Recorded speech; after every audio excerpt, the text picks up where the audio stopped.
The other thing that floating exchange rate regimes have in terms of potential advantages is that it gives the central authorities a monetary policy focus. So it allows government and monetary authorities to concentrate on other important economic factors. So, for example, under a fixed exchange rate regime, monetary policy is committed to the single goal of maintaining the exchange rate at the announced level.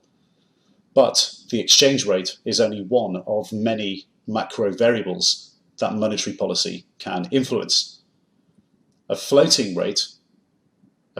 exchange rate regime leaves the economic participants free to concentrate on what matters, so competitiveness. If the exchange rate self-adjusts, then it's self-regulating. So governments, the public sector, and companies in the private sector can concentrate on investment in infrastructure, so increasing capacity, increasing production capability, increasing production itself, producing higher quality goods at better prices, and job creation and price stabilization. So having a stable inflation environment.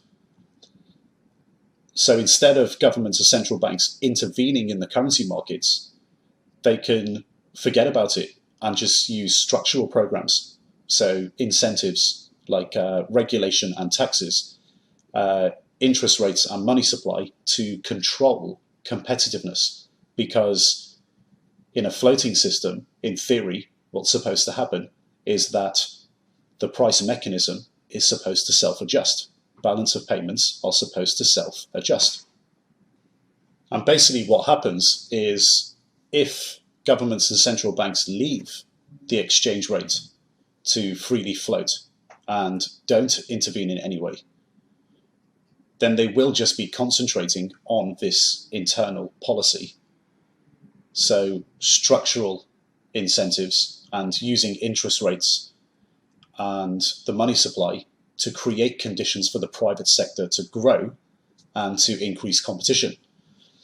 Now, if the government or central bank does a bad job of this, then the exchange rate just simply has to devalue. So essentially, the global marketplace just holds them to account. The market will punish bad government or central bank behavior, so mistakes, and reward good behavior.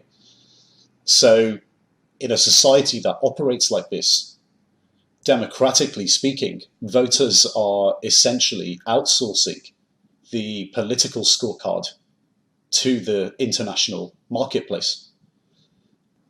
And outsourcing the political scorecard to the market, essentially, can be very advantageous because it means that the market will hold the central authorities to account. If they do a good job, they get rewarded by the market. If they do a bad job, they get punished by the market. The next advantage is basically one in terms of commitment.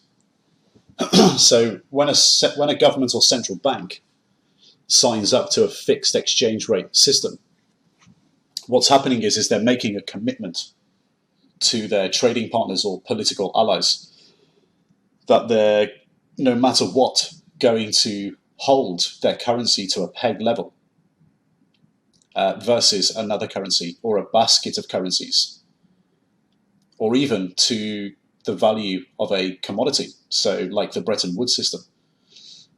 Once that commitment is actually made, there's no turning back. And this could potentially cause negative economic consequences for a country or economic zone, and could cause major political problems. Because what you've essentially done when you sign up for a fixed exchange rate system is that you've given up your domestic sovereignty. You've given up the ability to control the value of your own currency. And once a country gives up the right for market forces to determine their exchange rate, or the right to intervene to stabilize their currency, they give up this sovereignty to the peg itself and potentially to their trading partners. Also, there's always the issue of setting the correct rate. So what is the correct rate? Who actually decides that? And what if the rate is wrong and cripples your country economically? All these questions cannot be answered until you give up your sovereignty. And the Eurozone is a classic case of this. So when you look at the PIGS countries, the term we use is PIGS for Portugal, Italy, Ireland, Greece, and Spain.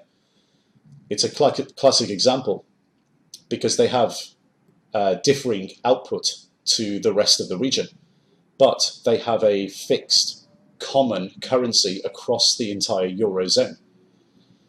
The problem is they have to stick within the currency regime and they can't depreciate to make their goods or services competitive on the international market. They're locked in. They've given up their sovereignty, and one argument is that they joined the euro at a rate that is unsustainable for the countries themselves. So it might be sustainable for countries like Germany, but it's not sustainable for countries like Portugal, Italy, Ireland, Greece, and Spain. So a floating rate, one of the advantages is that you don't have this long-term commitment.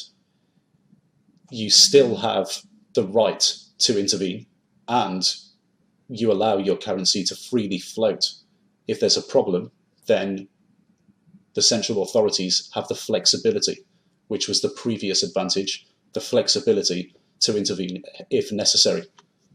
So that pretty much sums up the overall advantages of floating exchange rate regimes. Now, what we're going to move on to are the disadvantages of floating exchange rate regimes.